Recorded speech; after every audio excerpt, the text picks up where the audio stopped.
In the last video, we understood the different types of parenting approaches, what is the best parenting style to adopt, and why positive parenting is important. In continuation with that video series on pathways to positive parenting, today I am going to share the top 10 guidelines for positive parenting. So this video is a part of the series on pathways to positive parenting, where I am educating parents educating parents in positive parenting approaches so that we can prevent childhood trauma and we can prevent a whole host of mental health issues. So let me today share with you these top 10 guidelines that we need to follow as parents when it comes to disciplining our children. Before I come to the guidelines, let me first tell you that every family is unique, every child is unique. And hence, we cannot have any specific tips or any specific rules that you should follow when you are parenting your child. Because what works for one child will not work for another child, and what has worked in one situation may not work in another situation.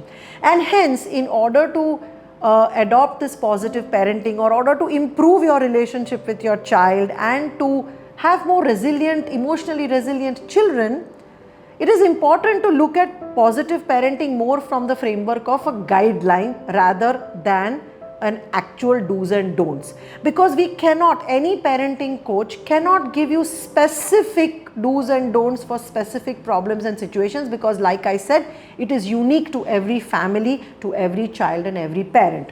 However, these 10 guidelines that I am sharing with you will act as a compass or a navigator for you in order to guide all your behaviors and interactions with your child. So if you can internalize these 10 positive parenting guidelines in your parenting journey, then it will dictate or it will help you to regulate all your interactions with your child based on these 10 principles. They are almost like the guiding principles for positive parenting. In this video, I will be sharing the 10 guidelines very briefly, and after that I will be sharing each video for each guideline in detail so that you know exactly how to do that. The first guideline, of course, is to focus on connection versus correction. As parents, we are always very passionate to correct our child, and from the moment the child is born, we want that child to be better on every single day. And hence we do not realize, but most of our interactions with our children are focused on correcting them. And very few interactions are based on connecting. But in this section or in this guideline, what I will be explaining in detail is how to build connection over correction, and what are the different things you can do to build connection with your child. Because when there is a good connection, the child feels that the child can trust you, the child feels safe around the parents. And when there is connection, warmth and communication, then correcting becomes much easier. So the first guideline is, of course, focus on connection versus correction. The second guideline is engage versus enrage. And in this, what I will explain is how do we engage the child versus triggering the child or versus getting triggered ourselves. In this part, I will also be talking about the upper and the lower brains, the term which is given by Dr. Daniel Siegel in his books based on neuroscience. So I will be explaining to you on how do we engage the child, what are the different ways to engage the child in a problem that you're trying to solve versus doing things out of a reactive state or a triggered state which might enrage you or enrage the child. The third is, of course, accepting your child the way he or she is. This is extremely important for parents, because most parents who are perfectionists are unable to accept their children who may not be exceptional, who may be average, or who may be lacking in some areas. And there is a fine line between continuously pushing your child to do better versus accepting your child and teaching your child contentment. So in this section or in this video, I will in the video on this part, I will be talking about how do we work towards accepting our child. The fourth guideline, of course, is allowing mistakes. It is very important, if you want to build emotionally resilient children, then we need to allow our children to make mistakes and to learn from them. and most parents are extremely scared to see their child fail or fall.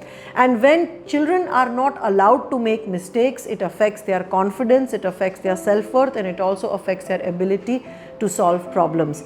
And hence, in that video, in this guideline, I will be talking about how you can work on allowing your child to make mistakes and learn from them. The fifth guideline is giving your child a chance to solve their own problems. Most of the Indian parents I have seen are always quick to jump into the child's problem, or when a child is in a problem, they are very quick to jump into and help.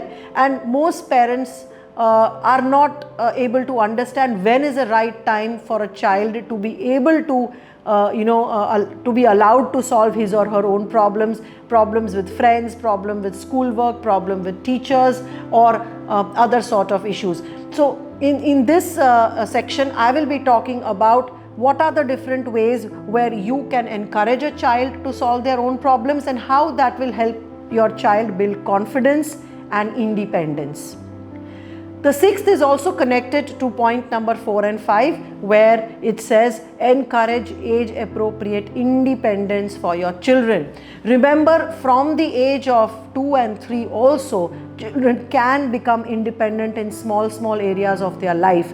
However, parents, because of overprotectiveness or their own insecurities and fears, are unable to give that independence to their children. So in that section, we will be talking about how we can give age appropriate independence to our children so that they learn to become independent adults and they do not become overly dependent on their parents emotionally, physically, etc. And independence is a very important hallmark of raising emotionally resilient children. Point number 7, or the guideline number 7, is all about modeling the behaviors that we want our children to adopt. A lot of parents are very passionate about fixing their child, about making their child confident and calm and respectable and well behaved, etc. But seldom do they recognize whether are they also doing the same behaviors or not, because children learn to model from their parents. So in this section, I will be focusing a lot on informing parents, making them aware on what are the behaviors that they need to adopt in order for their children to learn those behaviors.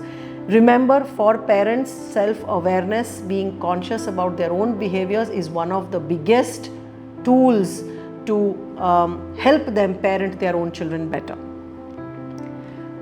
Guideline number 8 is to be open, honest and consistent. Lot of parents unknowingly end up being very dishonest with their children. They say something else, their behaviors communicate something else. In fact, so many parents I know are not even comfortable to apologize to their child if they have lost their cool or if they have got dysregulated or triggered. So in this section, I will be talking about how open, honest communication is the foundation of any relationship, be it with the children or be it with the parent, and how being open, being honest and being consistent in your communication with the children will help them to do better in life and will also help your relationship. Point number 9 is encourage all-round development.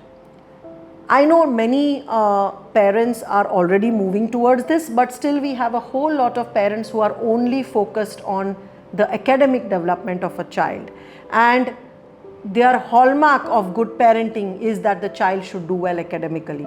But we must understand that if we want to build children who are emotionally resilient and confident, that it is important that the child should develop many other skills other than just academics. So in this section, I will be talking on what are the different areas that we need to help our child's overall development, whether it is social skills, whether it is physical health, whether it is sleep, whether it is mental health, as well as academics. And the 10th point of positive parenting guideline is remember that there is nothing like perfect parenting.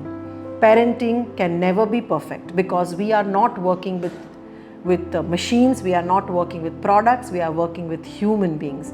And hence, if you seek perfection in parenting or if you seek perfection in your child, then that will lead to a rupture or a breakdown in your relationship. It will lead to a lot of frustration, anger, and a lot of negative emotions in your relationship with your child. So do not seek perfection. And a lot of parents today I see are perfectionists, and hence they want to get every point right in their journey of parenting.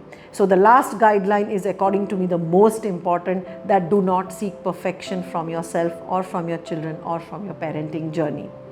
So these are the 10 main guidelines for positive parenting that I wanted to share with you all today. Remember, for each of these guidelines you will be seeing a separate video which will give you specific points for each of these guidelines and how to implement them. I hope this video was useful to you. If you found this video helpful, then please like, please share, and please subscribe. Do mention in the comments below if you have any other points to add to this, or if you agree with whatever I have said, or if you have a different point of view.